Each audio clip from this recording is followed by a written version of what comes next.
శాంతాకారం భుజగశయనం పద్మనాభం సురీశం విశ్వాధారం గగనసదృశం మేఘవర్ణం శుభాంగం లక్ష్మీకాంతం కమలనయనం యోగిహృద్యానగమ్యం వందే విష్ణుం కనపడ్డాడే.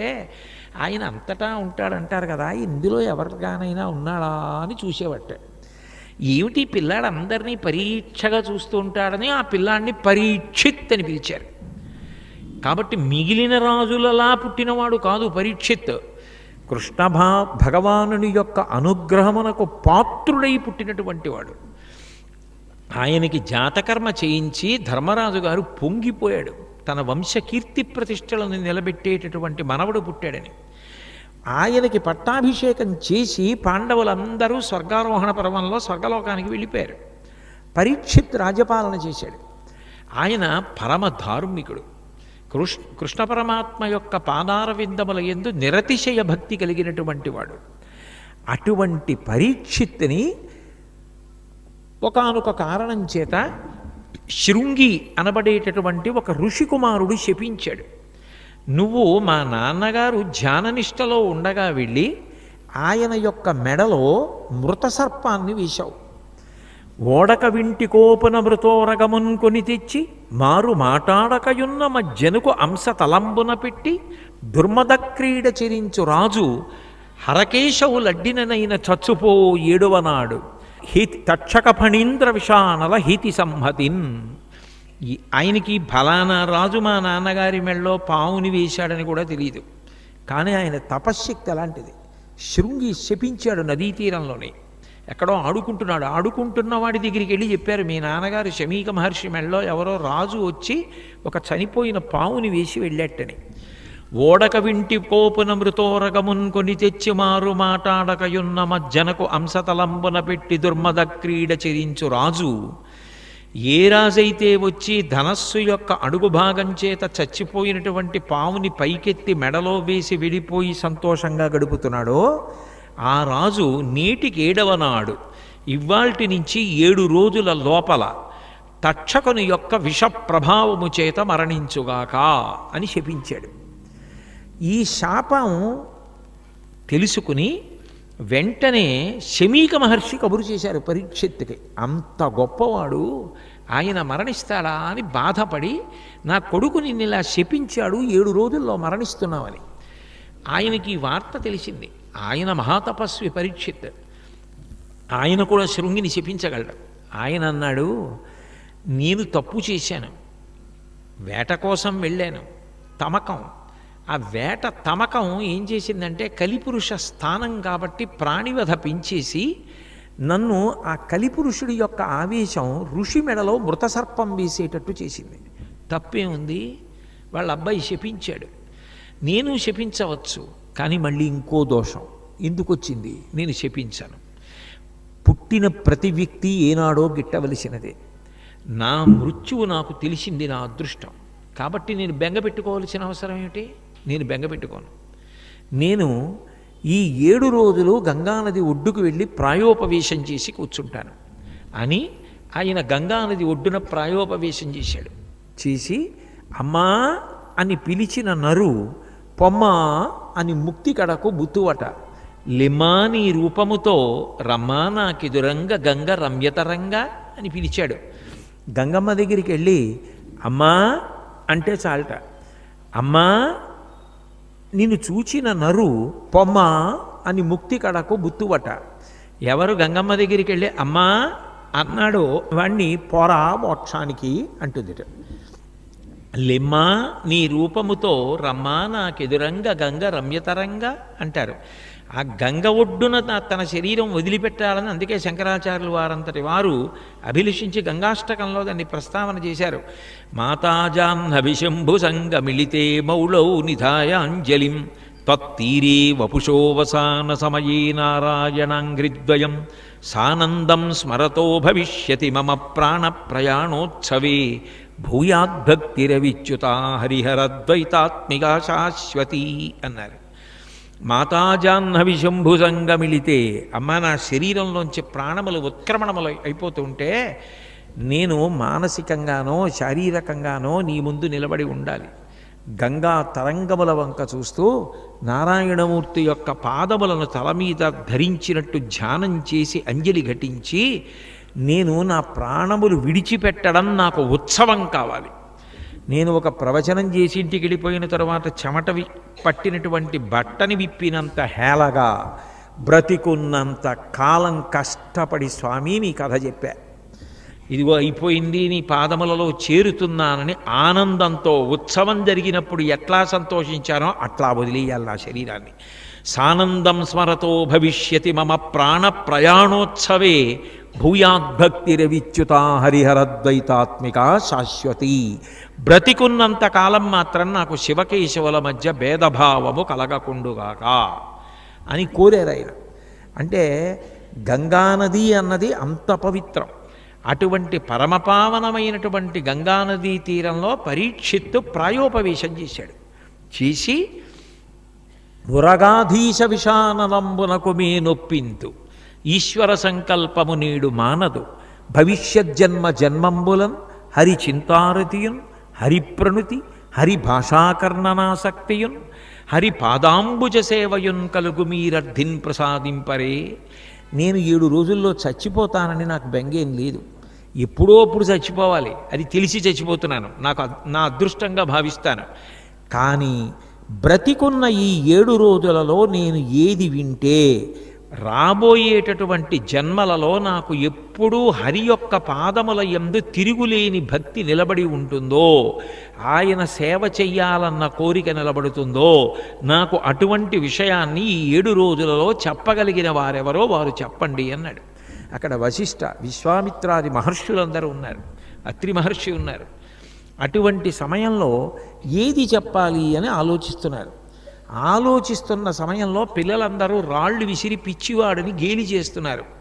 శుకబ్రహ్మ వచ్చారు. శుకబ్రహ్మ అంటే మహానుభావుడు. శుకబ్రహ్మ గురించి ఒక మాట అంటారు, చేసిన కర్మలు అనుభవించడానికి మళ్ళీ శరీరాలు ఇచ్చి సృష్టి చేస్తూ ఉంటాడు బ్రహ్మగారు. విసిగెత్తిపోయాట. ఎన్ని కోటాను కోట్ల మందిని సృష్టించినా వాళ్ళు చేసినటువంటి కర్మలు అనుభవించడానికి మళ్ళీ శరీరాలు ఇస్తున్నాను. అసలు కర్మ ఫలితం అనుభవించవలసిన అవసరం లేనిటువంటి మహాపురుషుల్ని నేను ఎవరినైనా సృష్టించగలనా అనుకున్నట్టు. అలాంటి కోవలోకి వచ్చేవాళ్ళు వామదేవుడు, శుకబ్రహ్మ అంటారు పెద్దలు. అటువంటి శుకుడు, కుశ అంటే దర్భ కర్మ, శుక అంటే తిరగబడింది, కర్మతో సంబంధం లేదు ఇంకా. అంటే ఎప్పుడు జ్ఞానమునందు రమిస్తూ ఉంటాడు ఆయన. ఒంటి మీద బట్ట కూడా కట్టుకోడు. చిట్ట చివరికి ఒక ఇంటి ముందు ఆవు పాలు పితికిన కన్నా ఎక్కువసేపు ఆయన నిలబడ్డం. ఎందుకని అట్లా నిలబడితే ఆ ఇంటి వారితో కానీ ఆ ఊరితో కానీ ఏదైనా అనుబంధం కలుగుతుందేమో, ఈ అనుబంధాలు ఎక్కువైపోతే మనసు ఇరుకైపోతే భగవంతుడు ఉండడానికి చోటు ఉండదేమో అని నిస్సంగి. ఒక ఆవు పాలు పితికిన సమయం కన్నా ఎక్కువ ఏ ఇంటి ముందు ఉండడు. అటువంటి వాడు పరీక్షిన్ మహారాజు గారు చేసినటువంటి సంకల్పం విని 7 రోజుల్లో చనిపోతామని శపిస్తే ప్రతిశాపం ఇవ్వకుండా గంగానది ఒడ్డుకొచ్చి ప్రాయోపవేశం చేసి ఈ 7 రోజుల్లో నేను ఏది వినాలని అడిగినటువంటి మహానుభావుడు ఒకడు నాకు దొరికాడు శిష్యుడు. నేను చెప్తానని 7 రాత్రులు 7 పవళ్ళు అక్కడే ఉండి భాగవతాన్ని ప్రవచనం చేశాడు. అంటే అంత బాధపడి రచన చేసి ఇచ్చినవాడు వ్యాసుడు తండ్రి గారు. అంత వైరాగ్య సంపత్తి ఉన్నవాడు భాగవతానికి ప్రవచనం. అంత మృత్యువునందు నిర్భయం కలిగినటువంటి ధార్మికుడు, కారణజన్ముడు, మహాభక్తుడైనటువంటి పరీక్షిత్తు శ్రోత. దీన్ని ఆంధ్రీకరించినటువంటి వారు మహాపురుషులైనటువంటి పోతన గారు. పోతన గారి గురించి చెప్తూ కరుణశ్రీ గారు ఓ మాట అంటారు, కాయలు కాచిపోయిన విరే అరచేతులు రాతఘంటపున్ రాపిడి చేతనో కరకు నాగలి మేడిని పట్టి సేద్యమున్ చేయుట చేతనో కవి కృషీవల నీ వ్యవసాయ దీక్ష కాహాయని ఇంతలేసి కనుల అర్పక చూసిరిలే దివౌకసుల్ అంటారు. పోతన గారు పరమతృప్తితో జీవనం చేశారు. నాకు ఇది కావాలి అన్న కోరిక ఆయనకి ఏమీ లేదు. ఎందుకయా భాగవతాన్ని ఆంధ్రీకరించావు అంటే శ్రీకైవల్య పదంబు చేరుటకునై చింతించదంలోక రక్షైకారంభకు భక్తపాలన కళా సంరంభకున్ దానవోద్రేక స్తంభకు కేళిలోల విలస దృగ్జాల సంభూత నానా కంజాత భవాండ కుంభకు మహానందాంగన ఢింబకున్నని చెప్పుకున్నారు. నేను శ్రీకైవల్యాన్ని చేరడం కోసం ఈ భాగవతాన్ని ఆంధ్రీకరిస్తున్నాను తప్ప సృష్టికర్త, స్థితికర్త, ప్రళయకర్త ముగ్గురు యొక్క సమాహార స్వరూపమైనటువంటి మహానందాంగన డింబకుడైన కృష్ణ పరమాత్మ యొక్క కథలతో కూడుకున్న భాగవతాన్ని ఆంధ్రీకరిస్తున్నాను తప్ప నిజానికి నాకు ఇక్కడ ఏ భోగం అనుభవించాలన్న కోరిక లేదు. ఈ మనుజేశ్వరాధములకిచ్చి పురమ్ములు వాహనమ్ములు సొమ్ములు కొన్ని పుచ్చుకొని శరీరము వాసి కాలుచే సమ్మెటమాటలంబడక సమ్మతి శ్రీహరికిచ్చే చెప్పే ఈ బమ్మెరపోతరాజొకడు భాగవతంబు జగద్దితంబుగన్. నేను ఏవో కానుకలు పుచ్చుకుందాం, అగ్రహారాలు పుచ్చుకుందాం, ఊళ్ళు పుచ్చుకుందాం, రాజ్యాలు పుచ్చుకుందాం, గండపెండేరాలు వేయించుకుందాం, బిరుదులు పొందుదామని ఈ భాగవతాన్ని ఆంధ్రీకరించట్లేదు. ఈ భాగవతాన్ని ఆంధ్రీకరించి రామచంద్రమూర్తికి అంకితమిచ్చి ఇంకా మళ్ళీ పుట్టవలసిన అవసరాన్ని పోగొట్టుకుని పునరావృత్తి రహిత శాశ్వత శివ సాయుధ్య స్థితి కొరకు ఆంధ్రీకరిస్తున్నాను తప్ప నాకు ఏ కోరిక లేదు. నేను ఏ రాజులకు దీనిని అంకితం ఇవ్వను అని చెప్పుకున్నటువంటి మహానుభావుడు. అది ఆయన తనంత తానుగా ఆంధ్రీకరించినది కాదు. ఆయన పుట్టుక చేత శైవుడు, పరమ శివభక్తి తత్పరుడు. కానీ ఆయనకి శివకేశవ భేదం లేదు. శివుని యందు విష్ణువుని, విష్ణువునందు శివుని చూసిన మహానుభావుడు. ఆయన ఒక గ్రహణ సమయంలో గోదావరి నది ఒడ్డున కూర్చుని జపం చేస్తున్నారు. జపం చేస్తుంటే ఏదో అలికిడయింది. ఏమిటి అలికిడయింది అని ఆయన కన్నులు విప్పారు. పోతన గారి మాటల్లోనే చెప్పవలసి వస్తే ఆయన నాకు సీతారామ దర్శనమైనదన్న మాట వాడలేదు. భేదస్థితిని పొందనటువంటి పోతన గారు ఆయన ఆ గోదావరి ఒడ్డున గ్రహణ సమయంలో మంత్రజపం చేస్తుండగా ఆయన అలికిడికి కన్నులు విప్పారు. ఆయనకి సీతారామచంద్ర దర్శనం ఎలా అయిందో కూడా ఆయనే చూపించారు భాగవతంలో. మెరుగు చెంగటనున్న మేఘంబు కైవడి నువిద చెంగట నుండి ఒప్పువాడు, చంద్రమండల సుధా సారంబు కైవడి మోమున చిరునవ్వు మొలచువాడు. అట్లాగే వల్లీయుత తమాల వసుమతీజము బోలే బలువిల్లు మూపున బరగువాడు, నీల నగాగ్ర సన్నిహిత భానుని భంగి ఘన కిరీటము తల కలగువాడు, పుండరీక యుగము బోలు కన్నులున్నవాడు, విపుల భద్రమూర్తి అయినవాడు, వెడద యురమువాడు, రాజముఖ్యుడొకడు నా కన్నుగవకు ఎదుర కానబడియే అన్నారు. ఆయన ఎక్కడ సీతారాములన్నమాట వాళ్ళ. అది ఒక ధ్యాన శ్లోకం కింద ఉంటుంది. మీరు ఆ శ్లోకాన్ని బట్టి బొమ్మ గీసుకుని వచ్చిన వాళ్ళు సీతారాములని గుర్తుపట్టాలి. ఆయన చెప్పినప్పుడు ఎంత అందంగా చెప్పారంటే, ఆ మెరుగు చెంగటనున్న మేఘంబు కైవడి నువిద చెంగట నుండి ఒప్పువాడు. నల్లటి మబ్బు మీద మెరుపు తీగ వస్తే ఎలా ఉంటుందో అట్లా నల్లటి రంగుతో నీలమేఘ శ్యాముడై ఉన్నవాడి పక్కన మెరుపు తీగలా ఉన్నటువంటి ఒక స్త్రీతో కలిసి ఉన్నవాడు నాకు కనపడ్డాడు. చంద్రమండల సుధాసారంబు కైవడి మోమున చిరునవ్వు మొలచువాడు. చంద్రమండలంలోంచి పడేటటువంటి అమృత స్రావము, ఆ అమృత బిందువులు ఎలా ఉంటాయో ఆయన చిరునవ్వు నవ్వితే అలా ఉంది. అటువంటి చిరునవ్వు నవ్వుతున్నవాడు. వల్లీయుత తమాల వసుమతీజము భంగి పలువిల్లు మూపున బరగువాడు. ఒక చెట్టుని తీగ అల్లుకుంటే ఎలా ఉంటుందో అట్లా ఒక గొప్ప ఎత్తైనటువంటి కోదండాన్ని చేత్తో పట్టుకుని ఉన్నటువంటి వాడు. వల్లీయుత తమాల వసుమతీజము భంగి బలువిల్లు మూపున బరుగువాడు, నీల నగాగ్ర సన్నిహిత భానుని భంగి ఘన కిరీటము తల కలుగువాడు.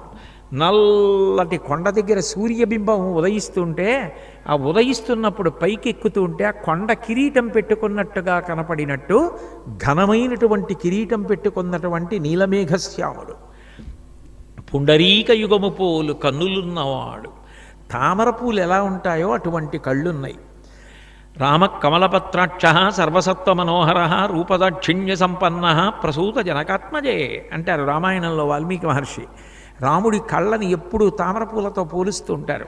పుండరీక యుగము పోలు కన్నులున్నవాడు, వెడద యురమువాడు, విశాలమైనటువంటి వక్షస్థలం కలిగినటువంటి వాడు, విపుల భద్రమూర్తి అయినవాడు.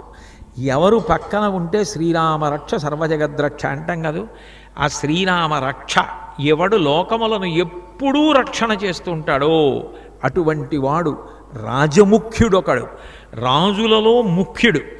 ఎవరైనా సరే చాలా బాగా పరిపాలిస్తే ఆయన పేరే చెప్తారు, రామరాజ్యం అండి అంటారు. అటువంటి రాజముఖ్యుడొకడు నా కన్నుగవకు ఎదుర కానపడియే. నేను కళ్ళు విప్పి చూసేటప్పటికి నా ఎదురుగుండా కనపడ్డాడు. కనపడి, ఓ పోతనా, నేను రామచంద్రమూర్తినోయ్, ఈమె సీతమ్మ, నిన్ను అనుగ్రహించడానికి వచ్చాను. భాగవతం 12 స్కంధాలు ఆంధ్రీకరించి నాకు అంకితమిచ్చి ధన్యుడివికా అన్నాడు. ఆయన ఆజ్ఞ మేరకు నేను విష్ణు కథల సమాహార స్వరూపమైనటువంటి ఈ భాగవతాన్నంతటినీ కూడా ఆంధ్రీకరిస్తున్నాను. భాగవతము తెలిసి పలుకుట చిత్రంబు శూలికైన దమ్మి చూలికైన విభుధ జనుల వలన వినినంత కనినంత తెలియవచ్చినంత తేటపరుతూ. భాగవతం చెప్పడం అంటే భాగవతం బ్రహ్మగారు చెప్పలేడు, పరమశివుడు చెప్పలేడు, ఇక ఎవరు చెప్పగలరు? కానీ నాకు తెలుసనుకున్నవాడు చెప్పలేడు. నాకు తెలుసున్నదేదో చెప్పుకొని తరిస్తాననుకున్నవాడు చెప్పుకుంటాడు. తెలిసి పలకడం కష్టం, నాకు తెలియదు కానీ చెప్పకపోతే నా బ్రతుకేమైపోతుందని చెప్పుకున్నవాడికి అడ్డు లేదు. కాబట్టి ఆయనకి ఏం తెలిసి భాగవతం చెప్తున్నాడన్న మాటకు అన్వయమే లేదు, అదో అర్ధరహితమైన ప్రతిపాదన. కాబట్టి భాగవతము తెలిసి పలుకుట చిత్రంబు శూలికైన దమ్మి చూలికైన విభుధ జనుల వలన వినినంత కనినంత తెలియవచ్చినంత తేటపరుతూ. పెద్దల వలన నేను ఏది విన్నానో ఏది కన్నానో అది చెప్తాను. నన్ను ఈశ్వర మీరు అనుగ్రహించండి, అనుగ్రహించి నా చేత పలికించండి అని శివుడి మీద అద్భుతమైన పద్యం చెప్పారు. వాలిన భక్తి మృక్కెదన వారిత తాండవకేళికి దయాశాలికి శూలికి ముఖరిజా ముఖపద్మ మయూకమాలికి కపాలికి మన్మద గర్వ పర్వతోన్మూలికి నారదాది ముని ముఖ్య మనస్సరసీరుహాళికిన్. శాస్త్రంలో సంప్రదాయం ఏమిటంటే మనం ఏ మూర్తి గురించి మాట్లాడుతున్నానో ఆ మూర్తి తత్వాన్నంతటినీ చెప్పే అక్షరాన్ని ప్రధానం చేస్తారు. శివతత్వం అంతా కూడా లింగస్వరూపంగా ఉంటుంది. లింగము అన్నప్పుడు లికారం ప్రధానమై ఉంటుంది. వాలిన భక్తి మృక్కెదన వారిత తాండవ కేళికి దయాశాలికి శూలికి శిఖరిజా ముఖపద్మమయూఖమాలికి బాలశశాంఖ మౌళికి మన్మథ గర్వ పర్వతోన్మూలికి నారదాది ముని ముఖ్య మనస్సరసీరుహాలికిన్ అన్నప్పుడు ఎన్ని మాటలు తిరిగింది అంటే లింగస్వరూపమైనటువంటి శివుడు అంత విభవము కలిగినవాడు. ఈశాన సర్వవిద్యానాం ఈశ్వర సర్వభూతానాం బ్రహ్మాధిపతి బ్రహ్మణోధిపతి బ్రహ్మా శివోమే అస్తు సదాశివోం. అటువంటి శివుడు నన్ను అనుగ్రహించి నా చేత పలికించుగాక. అమ్మలగన్నయమ్మ ముగురమ్మల మూలపుటమ్మ చాలా పెద్దమ్మ సురారులమ్మ కడుపారడి బుచ్చినయమ్మ తన్ను లోనమ్మిన వేల్పుటమ్మల మనంబున ఉండెడి అమ్మ దుర్గమాయమ్మ కృపాబ్ధినిచ్యుత మహత్వ కవిత్వ పటుత్వ సంపదల్. నా కులదేవత అయినటువంటి దుర్గమ్మ నా చేత పలికించుగాక.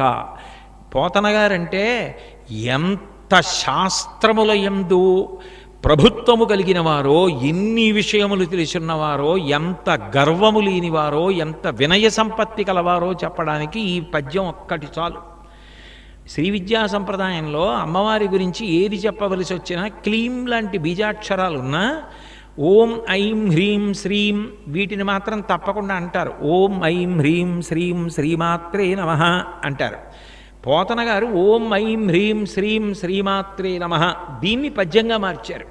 మహత్వ కవిత్వ పటుత్వ సంపదల్.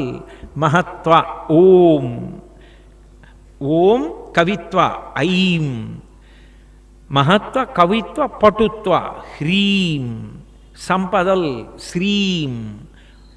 ఈ నాలుగిటికి 4 బీజాక్షరాలు. మహత్వ కవిత్వ పటుత్వ సంపదలకి ఓం ఐం హ్రీం శ్రీం శ్రీమాత్రే నమః. అమ్మలగన్నయమ్మ ముగురమ్మల మూలపుటమ్మ చాలా పెద్దమ్మ సురారులమ్మ కడుపారడి బుచ్చినయమ్మ తన్ను లోనమ్మిన వేల్పుటమ్మల మనంబున ఉండెడి అమ్మ దుర్గమాయమ్మ. ఓం ఐం హ్రీం శ్రీం శ్రీమాత్రే నమః అన్న మంత్రాన్ని పద్యం కింద మార్చినటువంటి మహానుభావుడు. అంటే ఆయనకి శ్రీ విద్యా సంప్రదాయంలో కానీ, శైవంలో కానీ, వైష్ణవంలో కానీ ఆయనకి ఎంత పట్టుందో, ఆగమాల మీద ఎంత పట్టుందో మనకు అర్థమవుతుంది. సరస్వతీ మంత్రాలు 11 మంత్రాలు, అన్నీ సర్వశుక్ల సరస్వతి అని సరస్వతీదేవిని తెలుపు వర్ణంలో ప్రతిపాదన చేస్తాయి. 11 మంత్రాలు కలిపి ఒకే ఒక తెలుగు పద్యంగా ఇచ్చారు పోతన గారు. అందరూ సరస్వతీ కటాక్షం కోసం తేలికగా ఆ పద్యం చదువుకోవాలని శారద నీరదిందు ఘనసార పటీరమరాళ మల్లికాహార తుషార ఫేన రజతాచలకాచ పణీశ కుంద మందార సుధా పయోధిసిత తామర సామర వాహిని శుభాకారత నొప్పు నిన్ను మది కానగనెన్నడు కల్గు భారతీ అని సర్వశుక్లా సరస్వతి అయినటువంటి సరస్వతీదేవిని అన్నీ తెలుపు ఉపమానాలే. ఆదిశేషుడు, పచ్చకర్పూరం, పాలు, జాజిపూల చెండు, రిల్లు దుబ్బు, ఇటువంటి వాటన్నింటితోటి తెల్లటి ఉపమానాలు వేస్తూ ఆ సరస్వతీదేవిని కీర్తించారు. అంతటి పరమభాగవతోత్తముడు. చేతులారంగ శివుని పూజింపడేని, నోరు నొవ్వంగ హరికీర్తి నుడువడేని, దయయు సత్యంబులోనుగా తలపడేని, కలుగ నీటికి తల్లుల కడుపు చేటు. ఎవరు తెల్లవారి లేవగానే చేతులారా శివుణ్ణి పూజిస్తాడో సాయంకాలం అయ్యేటప్పటికి నోరు నొప్పెట్టేటట్టుగా విష్ణువుని కీర్తిస్తాడో, శివకేశవుల మధ్య భేదం లేదని మనసులో దృఢమైన అభిప్రాయాన్ని పొంది ఉంటాడో, దయయు సత్యంబు లోనుగా తలపడేది, దయా సత్యము జీవితంలో అనుష్ఠానంలోకి తెచ్చుకోడో వాడు కలుగనీటికి తల్లుల కడుపు చేటు. అన్ని నెప్పులు పడి, అంత కష్టపడి, అంత నెత్తురు పోగొట్టుకొని పునర్జన్మ సదృశమైనటువంటి బాధని పొంది అటువంటి దుర్మార్గుణ్ణి కని మాత్రం ఆ తల్లి ఏం పొందింది? అమ్మ కీర్తి ఏం నిలబెట్టాడు? ఏ తల్లి కన్న బిడ్డరా అని అనిపించుకున్నాడా జీవితంలో ఒక్కసారైనా ఎవరి చేతైనా? అది లేని వాడి యొక్క జీవితం ఎందుకు అంటారు పోతన గారు. ఆయన తెల్లవారితే శివార్చన, సాయంకాలం అయితే విష్ణు కథ. అది ఎలా? నోరు నొప్పెట్టేలా చెప్పాలంటారు. అటువంటి పోతన గారు నిజంగానే జీవితంలో భాగవతాన్ని ఆంధ్రీకరిస్తున్నప్పుడు కృష్ణ లీలలను ఆంధ్రీకరించడం కాదు, ఆయన అనుభవించిన కృష్ణలీల ఒకటి ఉంది. కృష్ణుడు యందు శివుణ్ణి దర్శించారు. తనువునంటిన ధరణీపరాగంబు పూసిన నిరిభూతి పూతగాగా, ముందర వెలుగొందు ముక్తాలలామంబు తొగల సంగడిగాని తునకగాగా, పాలభాగంబుపై పరగు నావిరిబొట్టు కాముని కల్చిన కన్నుగాగా, కంఠమాలికలోని ఘననీల రత్నంబు కమనీయమగు మెడ కప్పుగాగా, హారవల్లులురగ హారవల్లులు కాగా బాలలీల ప్రౌఢ బాలకుండు, శివుని పగిది నొప్పి శివునకును తనకును వేరులేమి తెలియ వెలయునట్లు అని. అమ్మ యశోద చిన్ని కృష్ణుడికి పట్టుదట్టి కట్టి నగలు వేసి కొప్పేసి దానికి ముత్యాల సరాలు కట్టి విడిచిపెట్టింది. చిన్ని కృష్ణుడు మట్టిలో ఆడుకుంటున్నాడు. పోతన గారు ఆ విషయాన్ని పద్యం కింద వ్రాస్తున్నారు. అకస్మాత్తుగా ఆయనకి ఏం కనపడిందంటే, మట్టిలో ఆడుకుంటున్న చిన్ని కృష్ణుడు మీద మట్టి పోసుకుంటే ఒంటి నిండా విభూతి పూసుకున్నటువంటి శివుడు, తనువునంటిన ధరణీపరాగంబు పూసిన నిరిభూతి పూతగాగా, ముందర వెలుగొందు ముక్తాలలామంబు తొగల సంగడిగాని తునకగాగా. యశోదమ్మ ఆ కొప్పు పెట్టి కొప్పులో నెమలిపించం పెట్టి చుట్టూ ముత్యాల సరాలు కట్టింది. ఆ ముత్యాల సరాలు కట్టినటువంటి కృష్ణుని యొక్క కొప్పు చూస్తే ఎలా ఉందంటేట, శుక్లపక్ష తదియనాటి చంద్రరేఖతో కూడుకున్న పరమశివుని యొక్క జటాజూటం ఎలా ఉంటుందో, చంద్రోద్భాసిత శేఖరే స్మరహరే గంగాధరే శంకరే సర్పైర్భూషిత కంఠకర్ణ వివరే నేత్రోద్ధ వైశ్వానరే దంతిత్వకృత సుందరాంబరధరే త్రైలోక్య సారేహరే మోక్షార్థం కురుచిత్త వృత్తి మమలామ్మంత ఇస్తు కింకర్మభిహి అంటారే శంకర్లు. అలా తదియనాటి శుక్లపక్ష చంద్రరేఖని ధరించినటువంటి శివుడు కనబడుతున్నట్ట బాలకృష్ణుడు ముత్యాల సరాలు చుట్టుకున్న కొప్పుతూ ఉంటే, అమ్మ బాలకృష్ణుడి మెడలో బోలెడన్ని హారాలు వేసింది. ఆ హారాలన్నీ పరమశివుడు మెడలో వేసుకున్నటువంటి సర్పహారాలులా ఉన్నాయిట. ఆడుకుంటున్న చిన్ని కృష్ణుడు వెనక్కి తిరిగి చూస్తే ఘంటం పట్టుకుని భాగవతాన్ని ఆంధ్రీకరిస్తున్నటువంటి పోతన గారికి ఏమనిపించిందంటేట, శివుని పగిది నొప్పి శివునకును తనకును వేరులేమి తెలయ వెలయనట్లు. ఓ పోతన, నాకు శివుడికి భేదం లేదో, మేమిద్దరం ఒక్కటే అని పోతన గారికి చిన్ని కృష్ణుడిలో చిన్ని శివుడు దర్శనమిచ్చి అంటున్నాడా అని నాకు అనిపించింది అని పద్యరచన చేశారు. అంటే అంతటి మహానుభావుడైనటువంటి వ్యాసుడు చింత పొంది రచించినటువంటి భాగవతం, ఆయన కొడుకైనటువంటి మహావైరాగ్య సంపన్నుడైన శుకబ్రహ్మ అందించిన భాగవతం, అంతటి భక్తి జ్ఞాన వైరాగ్యములు కలిగినటువంటి కారణజన్ముడైన పరీక్షిత్తు 7 రోజులు కోరి కోరి విన్న భాగవతం, నైమిషారణ్యంలో కలియుగంలో ఉండేటటువంటి దోషములు విరిగిపోవడానికి కారణమైనది ఏది వినాలో అది చెప్పమంటే చెప్పబడిన భాగవతం. మహానుభావుడు, తెలుగువారు గర్వించదగినటువంటి అద్భుతమైనటువంటి కవి, సహజ పండితుడు అంటే పండాహ అంటే జ్ఞానం సహజముగా వచ్చింది ఆయనకి. అటువంటి భక్తి తత్పరుడైనటువంటి పోతన గారు ఆంధ్రీకరించినటువంటి భాగవతం. అటువంటి భాగవతాన్ని మాసానాం మార్గశీర్షోహం అంటాడు కృష్ణ భగవానుడు. మాసాలలో మార్గశిర మాసము నేనే అంటాడు. అటువంటి మార్గశిర మాసంలో శుక్లపక్షంలో భాగవతం గురించి పరిశీలన చేయడం, ఆయనని స్మరించడం కన్నా మనకు అదృష్టం ఉంటుంది. కాబట్టి ఇవాళ అసలు ఆ భాగవతము యొక్క వైభవమేమి, అసలు ఆ భాగవతం ఎందుకు చదువుకుంటారు, భాగవతం ఇంట్లో ఎందుకు ఉండాలి, భాగవతంలో 4 పద్యాలు ఎందుకు రావాలి అన్న విషయం గురించి ప్రస్తావన చేశాను. మంగళం కోసలేంద్రాయ మహనీయ గుణాత్మనే చక్రవర్తి తనూజాయ సర్వభౌమాయ మంగళం. ఉమాకాంతాయ కాంతాయ కామితార్థప్రదాయినే శ్రీగిరీశాయ దేవాయ మలినాథాయ మంగళం. సర్వం శ్రీ ఉమామహేశ్వర పరబ్రహ్మార్పణమస్తు. స్వస్తి. స్వామి బోధానంద గోసేవ ఆశ్రమం, సైథాపూర్. జ్యోతిష్యం, వాస్తుశాస్త్రం మన పూర్వీకులు మనకిచ్చిన వరం. దుర్గాదేవి, కాలభైరవ ఉపాసనతో వాక్సిద్ధి పొందిన శ్రీ శ్రీ బోధానందగిరి స్వామివారు మీకు ఎలాంటి సమస్యలున్నా, వాటిలో ముఖ్యంగా ధన నష్టం, ఆరోగ్య నష్టం, భార్యాభర్తల మధ్య గొడవలు, ప్రేమించుకున్న వారు దూరం అవడం, ఎన్ని సంబంధాలు వచ్చినా పెళ్లి ముడి పడకపోవడం, రోడ్డు ప్రమాదాలు, అప్పుల బాధలు, వ్యవసాయంలో నష్టాలు, పెద్దల మాట పిల్లలు వినకపోవడం, ఆరోగ్య శాంతి, గృహశాంతి, మనశ్శాంతి లేకపోవడం, ఇలాంటి సమస్యలు ఉన్నట్లయితే ఒక్కసారి స్వామీజీని కలవండి. మీ సమస్యలకు తగిన పరిష్కారాన్ని పొందండి. అంతేకాక అన్ని రకాల వ్యాధులకు గోపంచకవ్య మరియు మూలికా వైద్యం చేయబడును. నమ్మకంతో రండి, ఆయురారోగ్యాలతో వర్ధిల్లండి. మా అడ్రస్ స్వామి బోధానంద గోసేవ ఆశ్రమం, సైథాపూర్, వీరభద్రస్వామి గుడి దగ్గర, యాదగిరిగుట్ట. సంప్రదించవలసిన నెంబర్ 9849213754 మరియు 9618034138.